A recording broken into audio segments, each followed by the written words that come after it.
Hi everyone. Um, Something just dropped in my spirit, and I wanted to share it. Since hence the title of the live is "Love and Light Will Get and Keep Your Ass Whooped." And what do I mean by that? I'm glad you asked. In the midst of me thinking about that, I'm looking over because I am currently burning bay leaves and eucalyptus because a few months ago, a few weeks ago or so, a lot of discussions were happening where we learned that one, sage is being commodified and gentrified, and as well as near extinction because people are using it unnecessarily. People are putting it in things that it doesn't really need to be in, and sharing it in ways that it doesn't really need to be shared, and people outside saging. It defeats the purpose.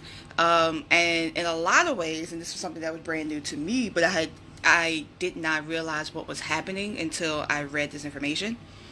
Some energies and some pieces of sage don't give a damn about what you're going through and don't care whether or not you're trying to get them cleared and out your house and out your shit. They don't care. Like somebody wrote on Instagram, it'll be a demon sitting up in the corner eating sage chips. Like, oh, look at her, she cute, trying to get me out of the way, trying to get me up out of here. You know it ain't gonna work. Well, she don't know it ain't gonna work. Because every spiritual person has said that, oh girl, get you some sage and just shave the shit out of everything and everything will go away. It's not how that works. And I was one of those people that was saging everything and wondering why stuff was still the same. I did not know that there are some spirits that are just completely averse to sage, and also it is, in a lot of ways, it could be also viewed as cultural appropriation. And a lot of indigenous nations are saying stop using our shit. And those of us that are really up on our spiritual work or energy work, anything like that, especially if it's coming from an indigenous nation or somewhere that is not grown here in the U.S. or wherever you are naturally or organically, we are called to task to make sure that we take care of things. So a lot of this stuff is in your kitchen. You can burn, you can go to the store and get you some dried sage. A lot of these things that we look to is called kitchen magic, and we can use them for the exact purposes that in which we like sage the shit out of sage, well, smoke out sage and do all these things that we do to it. So in the bowl, I don't know if y'all gonna be able to see it, but in this particular bowl, I have bay leaves, I believe some rosebuds. There was a mixture in a botanica that I found here in Maryland. And I finally got some hookah charcoal bricks, which I forgot that you could use. Hey, Monica! I forgot you can use those. So I, under the guidance of other people that have really been sharing this information, hey, Mimi, have really been sharing this information, I have taken it like really into consideration and researched it and done some things where it's more important to use bay leaves and eucalyptus, because some of this stuff is stays stuck. You can use cinnamon, whether it's cinnamon sticks. I'm not entirely sure how you can use the cinnamon powder. I'm pretty sure you can use it very similarly to like incense powder. You just gotta be very careful because it's cinnamon. Don't be that person. And these things work a lot better to get some stuck shit out of your house, out of corners, out of like anywhere where you feel some energy is off. Bay leaves, cinnamon, eucalyptus, rose, lavender, all these sort of things work just as well, if not better, than sage. And then most importantly, you're saving sage and not just burning it because, ooh girl, somebody told you on Instagram that's how you're gonna get the shit out your house. And that was brand new to me. I didn't know, but I knew something was off because every time I used sage, it actually worked in reverse. I was like, what the hell? Why is this not working the way they say it's supposed to? Because some demons and some negative energies will just be like, ha! Look at you use the shit that don't work and you don't know no better. So we just gonna sit here. We gonna wait until you smoke it out. We gonna do whatever you need to do. You crack your window or whatever. We gonna still be here looking at you stupid. And I didn't know what was going on. I did Palo Santo as well. And Palo Santo is also something that is close to extinction because everybody's using those two, thinking that they're the only things that can work. And a lot of these things are, again, kitchen magic. You go into your kitchen, you find basil, you find oregano in a lot of ways. There's literally things that are in your cabinet. If they're not in your cabinet, you can go to Dollar Tree and get them. And I'm not averse to doing some magic that's $1. So, because it's not about how much it costs, it's about the energy that you put into it. So that's something that I have been learning over the last couple of years, but then specifically this over the last couple of months, because I had no idea. So I went and got this giant bag, like $20 worth of herbs that are specifically for cleansing, and sage is nowhere in it. So we got okie doke because somebody said that's what it's supposed to be about.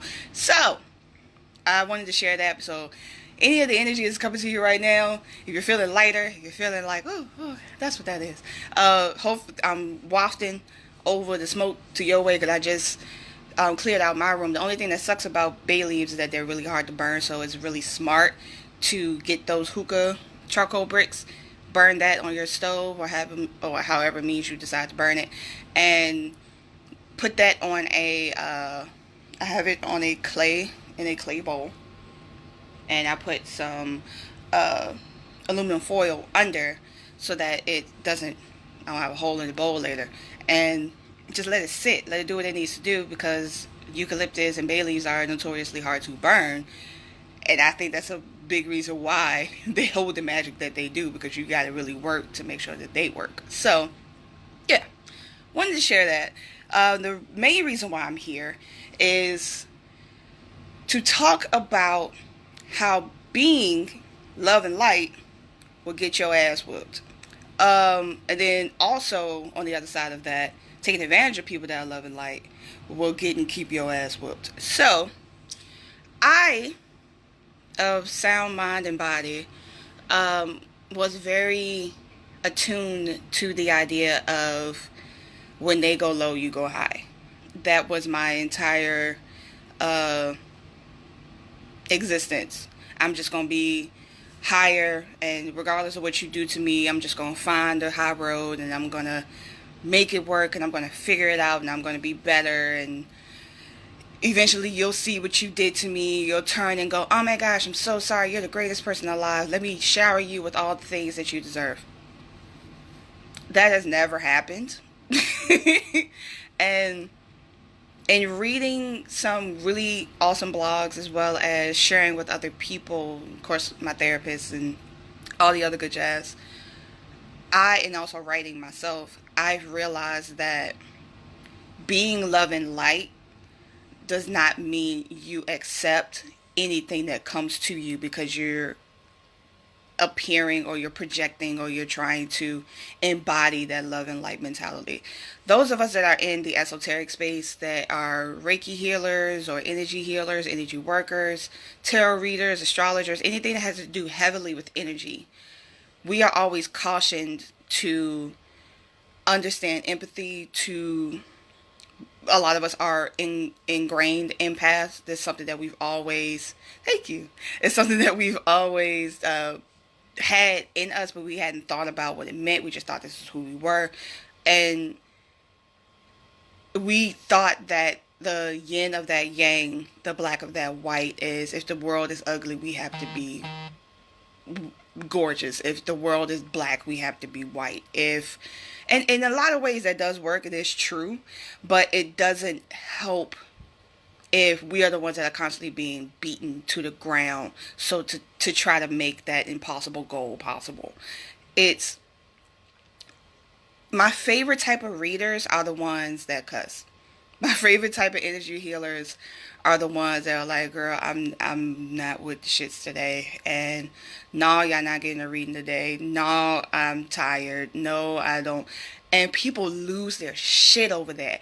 What do you mean? You're supposed to be higher than us, and that's why we come to you, because you work through this a lot easier than I do. And I can't do this without you. And because a lot of us are empaths and we feel that, we take on and embody the helplessness in a lot of ways of other people.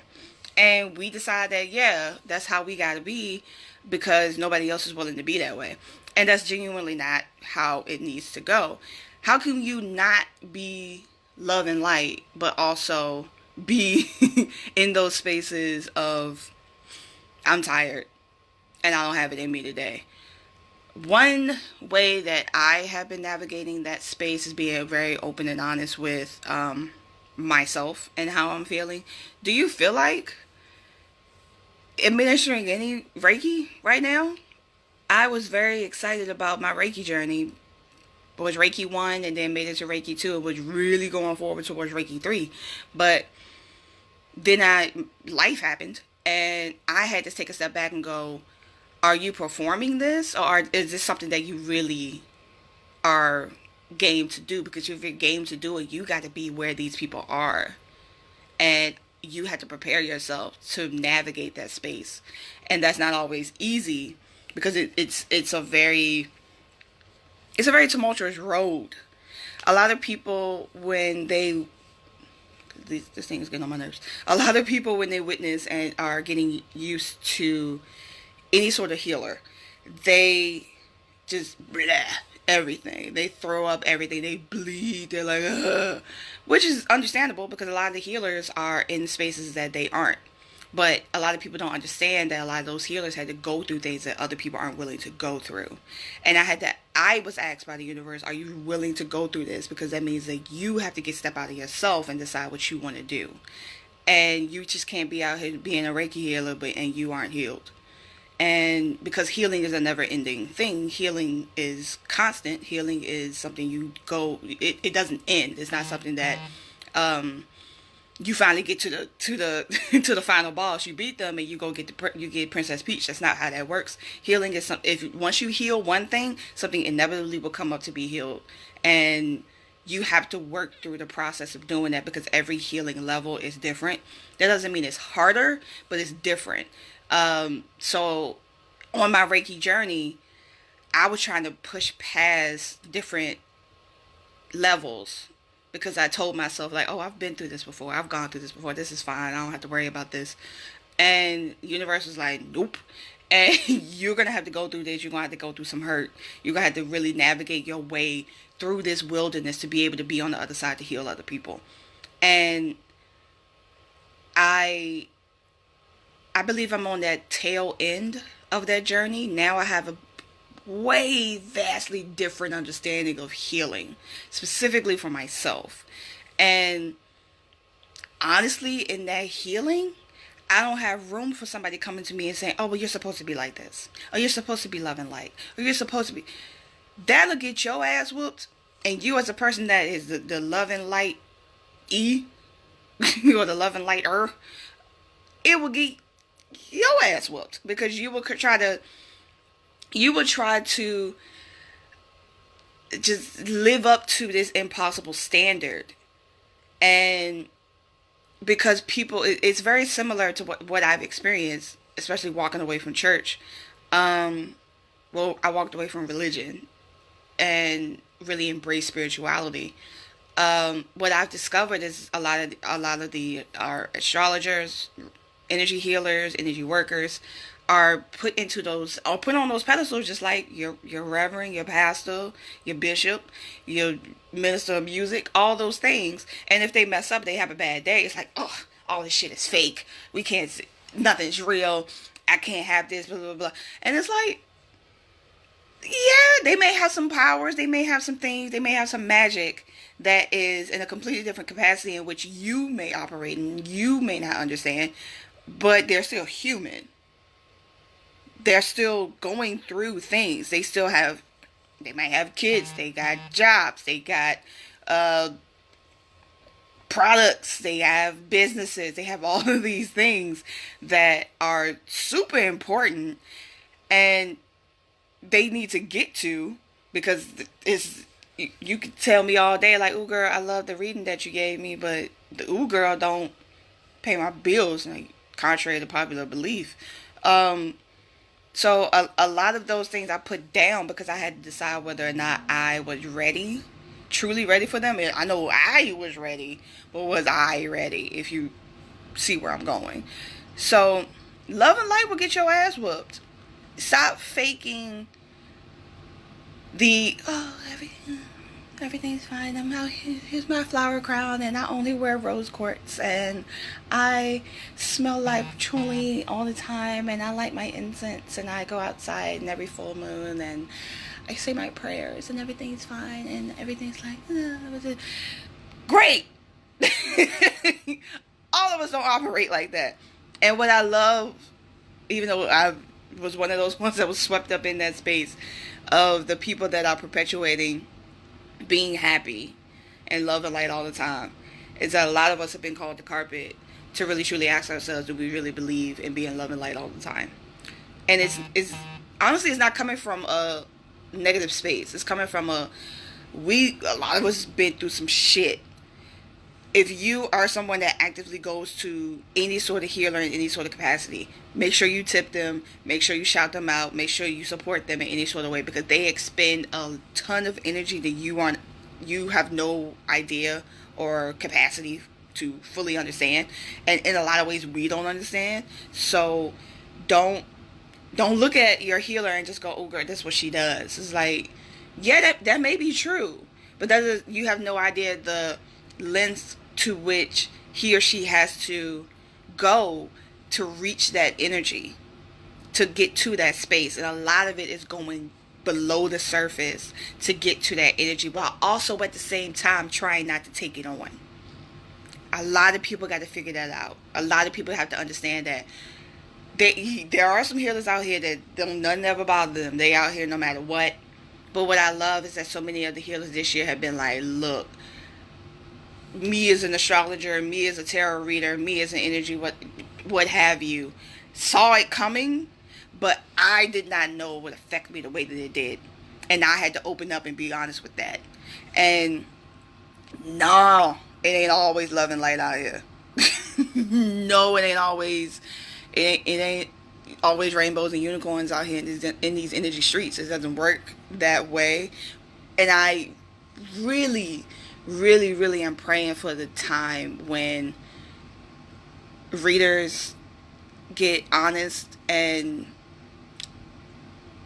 open up more about that space and those things, and not continue to perpetuate the stereotype of, oh, if you're in any sort of esoteric space, then everything is better. It's not. We still out here going through the same shit. We just navigate it differently, or we just we decide that we won't expound this amount of energy or this level of energy towards it, but we still are affected. And it's a two-sided thing. I really want readers to really show that side of themselves, to go, you know what, I did have a bad day, I've experienced a bad reading, I've experienced taking on somebody else's energy and accidentally passing on to someone else because I didn't cleanse myself, I didn't do the work, I didn't feel like doing the work, because there's a whole lot of stuff that we gotta do. And I really, on the flip side of that, wish clients, customers, people that really care and support these workers in this community, to give them the space to be human. Like, it's not it's not a tall ask, but just like people be afraid to go to their pastor, whoever, and be like, hey, I see your humanity and I appreciate you for it. A lot of people are afraid to go to their neighborhood healer and go, hey girl, hey, I see you going through whatever you're going through, and I just want to lift you up and send you some good vibes, because I know you do the work to send us some good vibes, so let me just replenish you. We out here with empty singing bowls, pouring into everybody else and forgetting to pour into ourselves. And I really want to share and talk about how continuing to perpetuate that does more harm than good. It does so much damage to the person that's out here just, oh, everything's fine. I have my selenite on and everything's great and I smell like lavender. And it doesn't work that way. It doesn't keep you like that. And that's performing. That's avoidance. That's your just like Kaylin said a few weeks back on the podcast. We can, like, it could be escapism. We get into our baths and we take our like rose quartz and we do our rituals and we do all these things that so and so on YouTube or so and so on Twitter told us to do, but we aren't going deeper and working through whatever we need to work through. And then because somebody said that this is what this lifestyle is supposed to be about, we're projecting love and light, even though we're going through shit. We're going through the hate and darkness. And so we have to go inside and decide, am I really with the shits? And am I okay to not be with the shits for a minute and instead allow the shits to happen? Allow me to feel however I need to feel, whether it's love or light or not. It could be very well, like I said, be hate and darkness. And we got to navigate through that hate and darkness to get to a space of genuine love and light. Don't allow anybody to keep telling you that you got to be a certain way because you're in a certain community or you believe a certain thing or you're working with a certain type of regimen or healing or lifestyle. Like, you don't have to be that way. Majority of people that are putting that pressure on us are people that don't fully understand the work that the work it takes to do this work. Honestly, they are just like, oh well, like the perfect example, you don't look depressed. Oh, you don't have to be depressed if you just smile and do your power pose and believe with all your heart, only positive vibes. Like, no, that's unrealistic. I've always felt a way about that whole positive vibes only. It's like, so we just out here just rejecting shit that can actually cause us to grow. All because it's like, oh, positive vibes on this. Those are the same folk that be like, I'll sleep when I'm dead, and sleep is for the weak, and all the other dumb shit, and grind, and R.I.P. grandma, and all that is dumb stuff. Like, it doesn't help. It doesn't help anyone. It doesn't make things better. It doesn't make you better. I've never liked that sleep is the cousin of death. Like, I've never, we need sleep. We need rest. We need duality.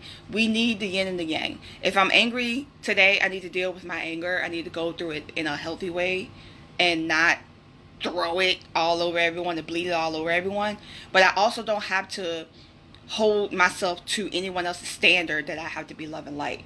And the flip side of that coin, like I said, is you, the person that is trying to project, either positively or negatively or intentionally or not, trying to project love and light, but actually feeling really shitty on the inside and not allowing yourself to feel that way, you're doing more harm than good.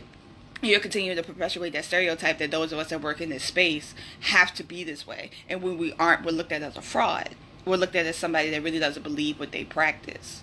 And that's a really heavy thing to put on someone that's human. I have, when I first started this around 2.5 years ago, I went and got my first tarot reading. Wasn't great. It was not a good tarot reading. I think she was guessing. Oh, that, bless her heart. She just was like, oh, I see yellow and the moon. I don't know no better, so I was just like, okay. And now, having more understanding and also having received really good readings, I understand the process more. And also doing my own readings, I kind of put to the side of doing public readings because I really needed to learn some things on my own. So I've done a lot of my own readings to self. So it's like, we need to work, I needed to work through that. And seeing her kind of trying to like navigate through that space and maybe not feeling it, maybe not seeing it, it caused me to have some empathy because, you know, honestly, she could have just had a bad day.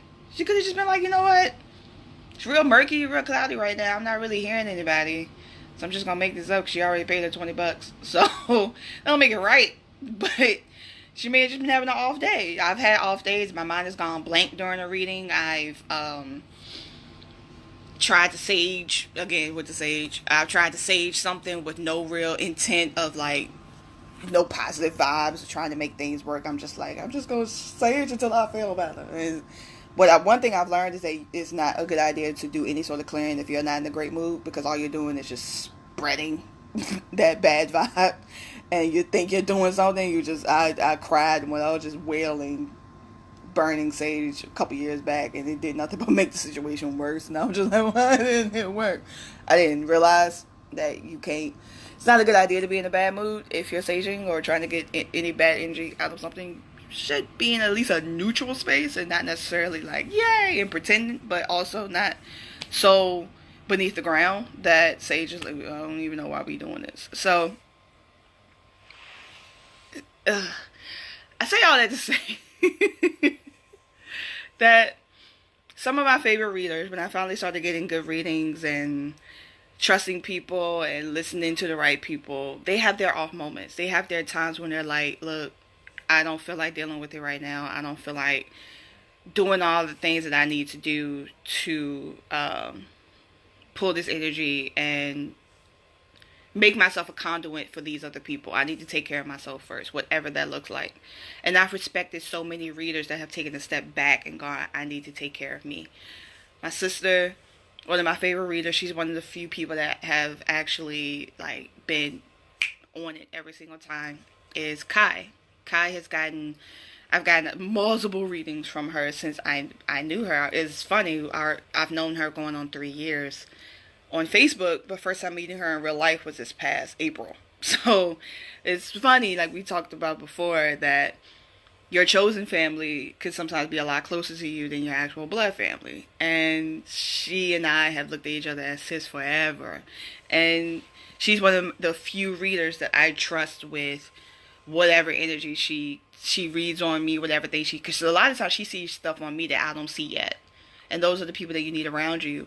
But she also does readings for a lot of people. She at one point was doing readings twice a week. Those readings being 45 minutes to an hour long each. And then also working with multiple card decks and multiple energies and trying to find herself and doing all. And eventually she got to a point where I'm like, I need to take a break. I'm tired. I'm moving through some things. And I will get back to y'all when I get back to y'all. And of course, there were some people that were like, what is my life supposed to mean if I don't know what you have to tell me? But then there were other people that were like, you've given so much of yourself that the least we can do is let you have your time. She was open about that, and she wasn't like, oh, love and light, God bless you. She was like, look, I'm tired. I'm tired. These things are kicking my ass, so I need to go out here and make myself better. I need to get better from the inside out. If that means I have to stop the readings for a while, that's what I'm going to do.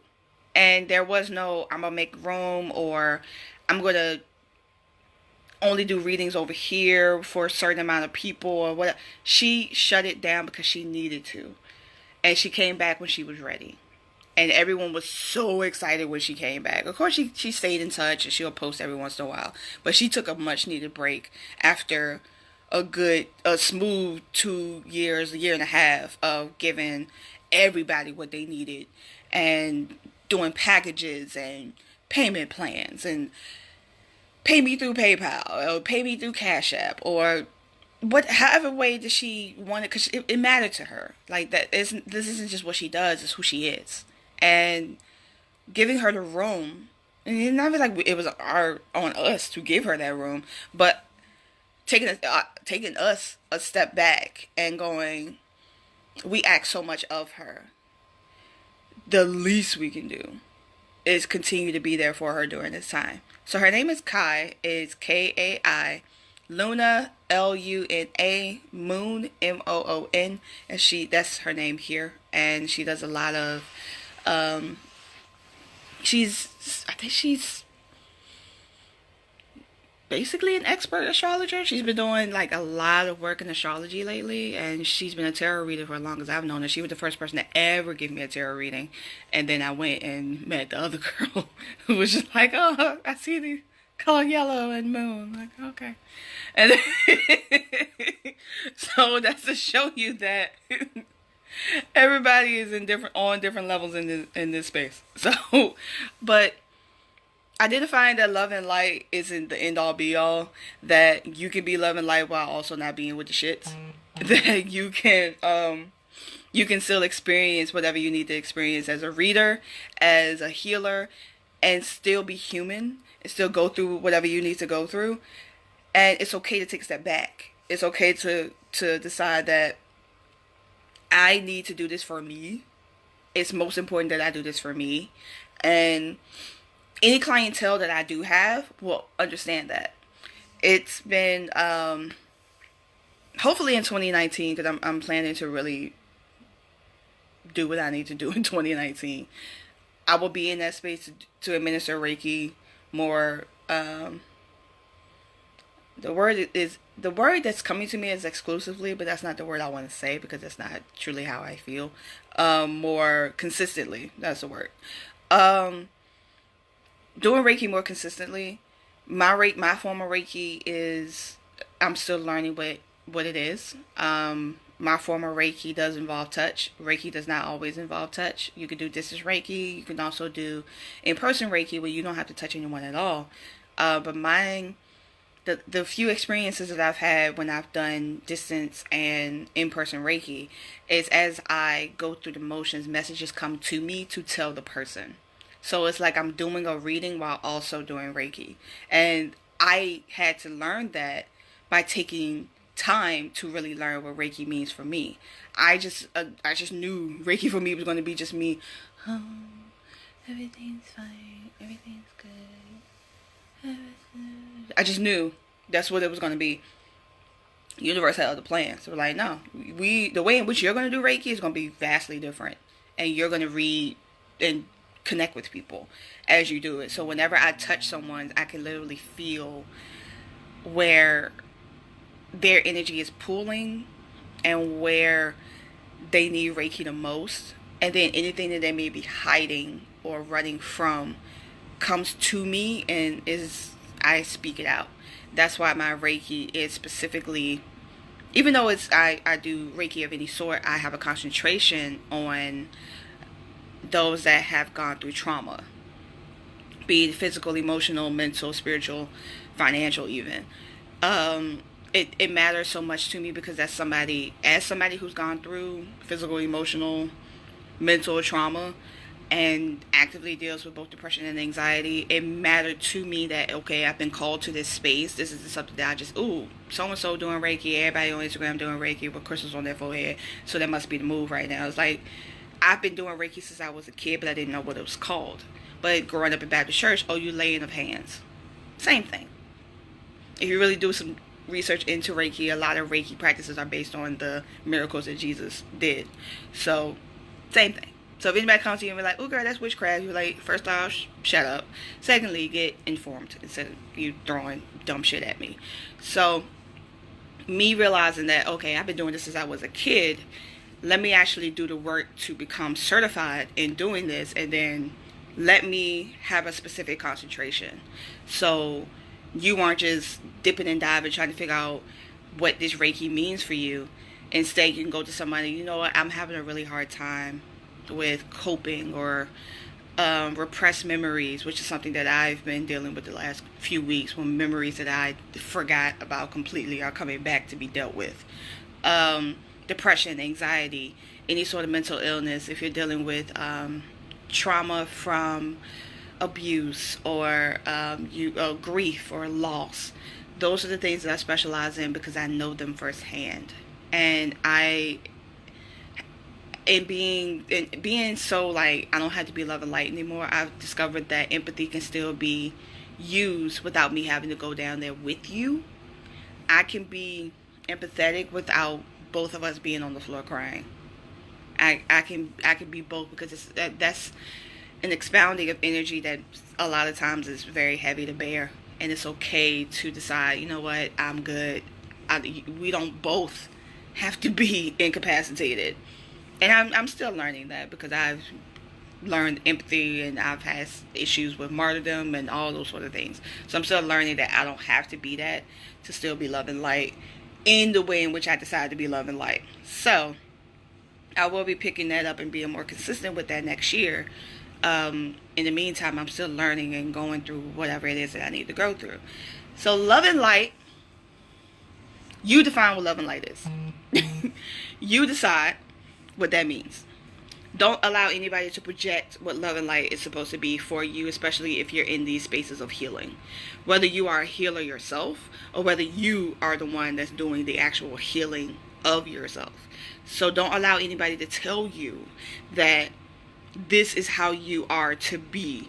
If you're moving into a completely different space where things that used to affect you no longer are affecting you, you do not have to perform love and light because somebody demands that you have to, or society demands that, oh, you're moving into this lighter space and you're deciding that you want to be XYZ, so you have to be this way. No, you don't. You don't have to perform it. You don't have to pretend that you're okay when you're not okay, especially if you're in the healing realm.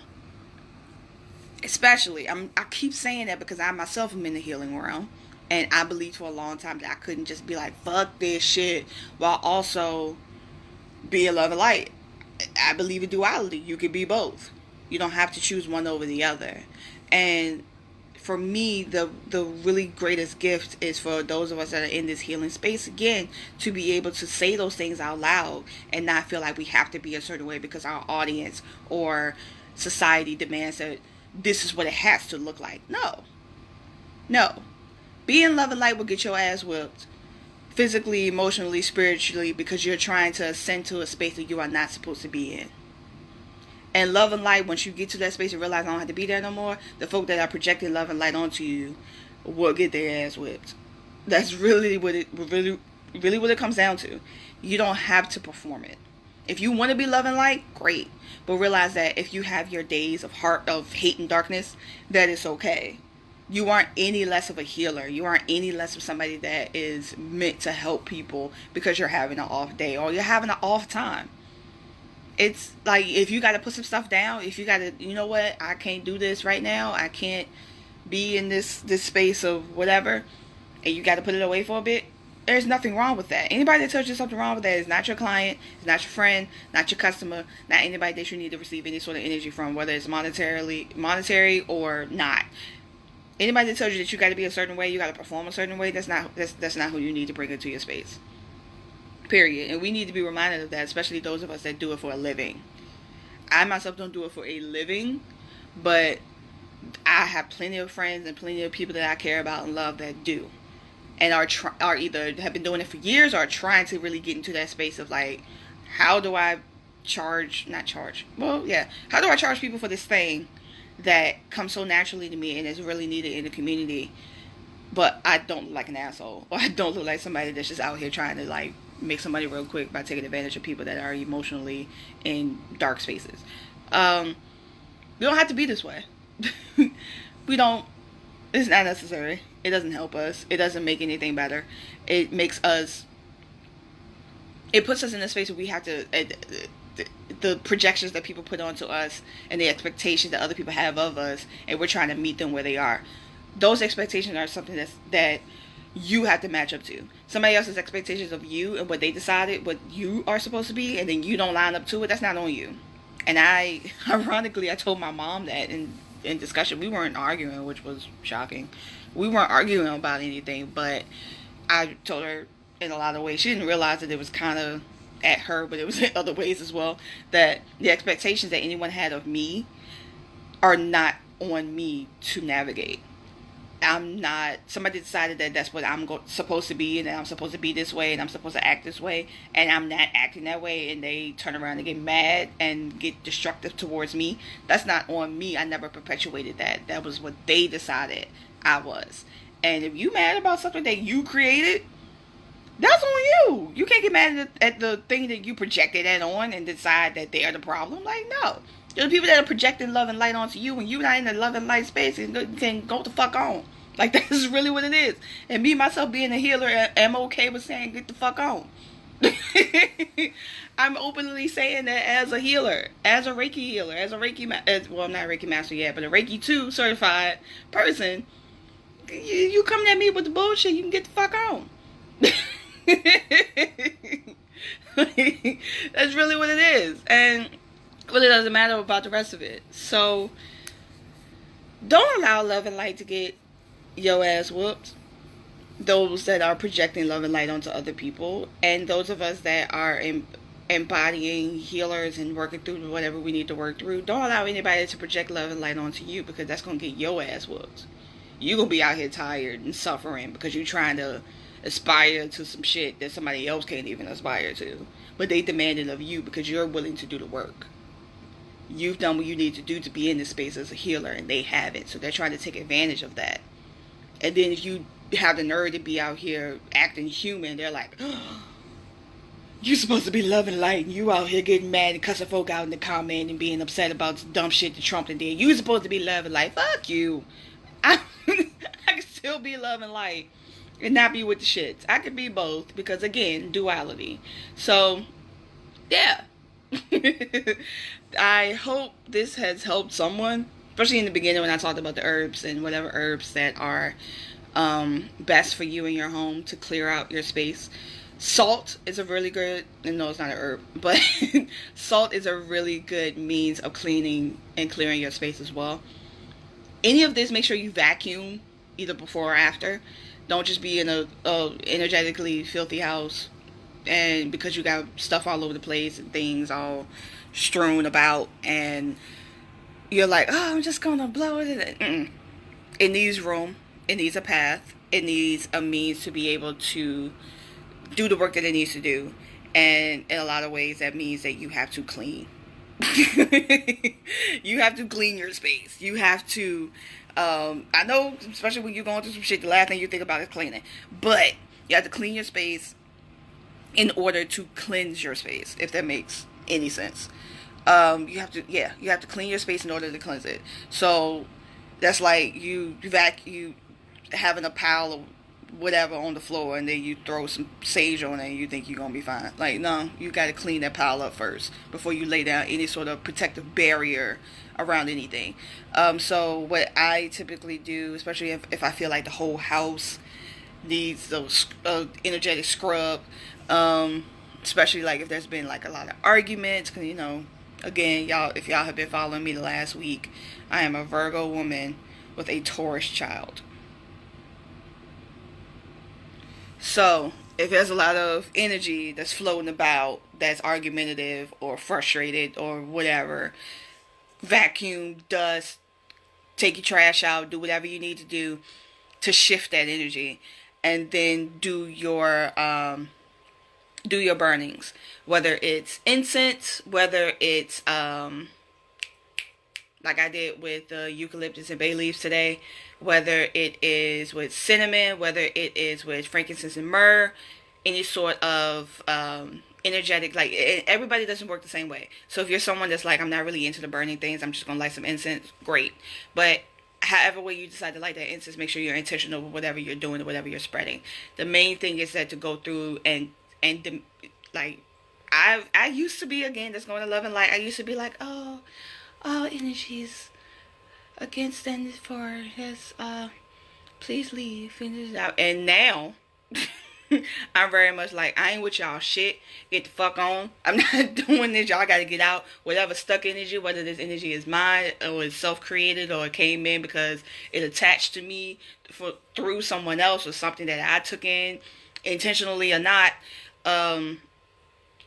Yeah, get the fuck on. You gotta go.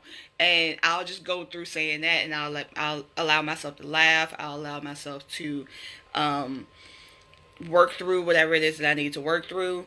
And once I feel like, okay, I've gotten everything done, make sure that you get your corners of your room. I'm kind of on the short side. I'm like 5'4" and some change, maybe 5'5" if I do my yoga like regularly. So getting to a corner can be pretty difficult. So I try to like at least waft the smoke to a corner, because energy can stick in corners. Energy can stick in, especially if you're high corners. And then you like under your bed as best as you can, like in spaces, things where, like, trust yourself. If you feel like this energy over here in this room or in this corner, you just get a weird, you're like, ugh. Work through that. Decide that you're like, okay, cool. I feel it over here. I'm gonna be right here in this corner. So do that. And again, this is not the end all be all way of doing it. This is just how I've done it. If you find a different way of doing it, or if you do it a different way and you're just like, oh, okay, I didn't think about that. Hey, did whatever we needed to do. So when I do that, I I go through with my smoke and all that, and I'm speaking and I'm saying all these things, and then I let it sit and waft and do it, and like it's like I let it bake. I let it bake in. I don't open the windows yet. I just let it bake, and then when I feel like everything has been unstuck and unplugged or whatever, and I feel like the energy is like ready to go, I open the windows and I let the room air out. If you're going through every room, walk through the room, do whatever you need to do, but then leave the room backwards, so you're not taking anything into another room that needs to stay in that particular room until it gets aired out. And then once I open the windows and everything feels good, I seal with sprays of rose water, and I also put salt by my windows and doors and anything that has like a threshold, like between my bedroom door to anybody else's bedroom door or the front door or whatever. I'll just put salt. Windows, I'll just put salt right there so nothing can get in. Like, salt is a protective barrier, so nothing can just like hop in. Even like, what the fuck, how you get here? Like, oh, I left that window open. Shit. Like, it's things like that. So that's my way of clearing space. You'll know, especially if you're in touch intuitively, you'll know which one works best for you. If you decide that you want to take on what I said, that's great. Maybe I can put something up or whatever. If another way works and you're like, Joy, you hadn't thought about that, please let me know, because I'm still in that space of constant learning. None of us finally get to that space where it's like, I know everything. Like, if you are that person, stay away from me. So yeah, don't be out here being love and light for people that don't deserve it. Don't be out here being love and light because somebody told you had to be. Because you're going to get your ass whooped. Both literally and figuratively. And you as a person that's out here perpetuating being love and light because somebody told you you're going to get your ass whooped, because the energy is going to come through and smack the shit out you. And you're going to wonder, why am I on the ground? I thought I was being love and light. I thought I was doing everything I needed to do. No, because you weren't facing shit. Your love and light became escapism, and then you stopped facing stuff because, ooh, positive vibes only. No. Get through the vibes. Get through whatever you need to do. Let it go through you. Deal with it. Don't be out here perpetuating the bullshit, thinking that this is how it's supposed to be. It's not. It ain't helping you. So, yay. That's what I wanted to share today. It was really on my heart. I knew I wanted to go live today, but I didn't know what I wanted to talk about. And then that came to me. I was like, damn, love and light will get your ass whooped. That's a good title. I'm going to talk about that. So, yeah. So, yeah. I hope that helped. I hope someone came around and was like, I hadn't even thought about this even being an issue. So maybe it will help you deal with some shit in more healthy ways and better ways instead of just pretending it's not there. So until next time, I will talk to y'all and share things later. Okay. Bye.